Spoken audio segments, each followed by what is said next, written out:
A Be Tactile participant sits at a table assembling a tactile greeting card. In front of them is a bucket of die-cut pieces, a bottle of glue, and a partially completed card featuring a folded ice cream cone design.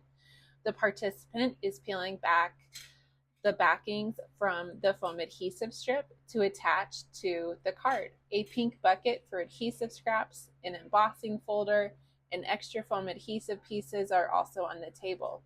Nearby, a participant in a blue shirt assembling their ice cream cone card, and another participant in a black shirt has been assembling their card and has an embossing folder and a partially built card in front of them. Did you know tactile art allows everyone to experience creativity regardless of visual ability? Tactile art, accessibility matters, and creativity, accessibility.